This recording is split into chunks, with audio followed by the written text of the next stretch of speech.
Hello കൂട്ടുകാർ, അപ്പോൾ രാവിലെ തന്നെ വെള്ളം കുടിച്ചാൽ തുടങ്ങിയായിരുന്നു. അത് കഴിഞ്ഞപ്പോൾ കുറച്ച് കട്ടൻ ചായയായിരുന്നു, അതെടുത്ത് കുടിച്ചിട്ടുണ്ടായിരുന്നേ.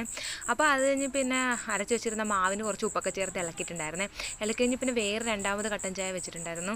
അപ്പോൾ കട്ടൻ തിളച്ച് കഴിഞ്ഞപ്പോൾ അതിനകത്തേക്ക് തേയിലയൊക്കെ ചേർത്ത് തിളപ്പിച്ച് മാറ്റി വെച്ചു. പിന്നെ ഇഡ്ഡലിയായിരുന്നു ഉണ്ടാക്കാൻ പോകുന്നത്. അപ്പോൾ അതിനകത്തേക്കുള്ള ഇഡ്ഡലി കുട്ടത്തിനകത്ത് എണ്ണയൊക്കെ തടവി മാവെല്ലാം ഒഴിച്ച് വെച്ചു.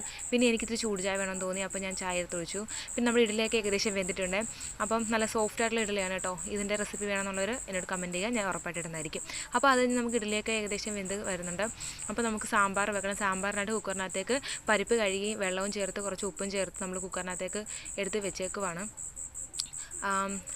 മഞ്ഞൾ പൊടിയും ഉപ്പും ചേർത്തിട്ടാണ് ഞാൻ പരിപ്പ് വേകാനായിട്ട് വെക്കുന്നത്. ചിലരങ്ങനെ വെക്കാറില്ല, ചിലരങ്ങനെ വെക്കും, ഞാൻ വെക്കാറുണ്ട് കേട്ടോ.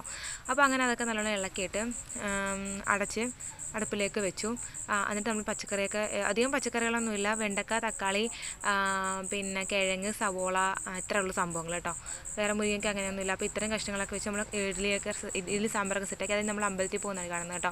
അപ്പോൾ എനിക്ക് കുറേ നാളായിട്ട് ആഗ്രഹം ഉണ്ടായിരുന്നു സാരടുത്ത് അമ്പലത്തിൽ പോകണം. അങ്ങനെ സാരടുത്ത് അമ്പലത്തിൽ പോയി. നമ്മുടെ കുഴിയിലമ്പലത്തിലായിരുന്നു കേട്ടോ പോയിട്ടുണ്ടായിരുന്നത്. അപ്പം താമസിനും ഞാനും മാത്രമേ ഉണ്ടായിരുന്നുള്ളൂ, ദേവും അച്ചമ്മയായിട്ട് പോയിട്ടുണ്ടായിരുന്നു. അപ്പോൾ ഞങ്ങൾ തൊഴുത് കഴിഞ്ഞതിന് ശേഷം അമ്പലത്തിൽ കഞ്ഞിയും പയറൊക്കെ ഉണ്ടായിരുന്നു. അപ്പോൾ കഞ്ഞിയും പയറും അച്ഛനോട് കഴിച്ചു. അത് കഴിഞ്ഞ് ഞങ്ങൾ അമ്പലത്തിൽ നിന്ന് ഇറങ്ങി വരുന്ന ഒരു ഒടുക്കത്തെ വെയിലായിരുന്നു ഗൈസ്. വിയർത്ത് കുറിച്ച് പണ്ടാരവണെങ്കിൽ ഇത് ഫിൽറ്റർ ഇട്ടിട്ടുള്ള വീഡിയോയാണിത് ഗൈസ്. അങ്ങനെ വീട്ടിൽ വന്ന് ഡ്രസ്സൊക്കെ മാറി പിന്നെ ഇഡ്ഡലി സാമ്പാറും കുറച്ച് കഴിച്ചിട്ടുണ്ടായിരുന്നു. അപ്പോൾ ഇന്നത്തെ video tata bye bye. Okay, see U.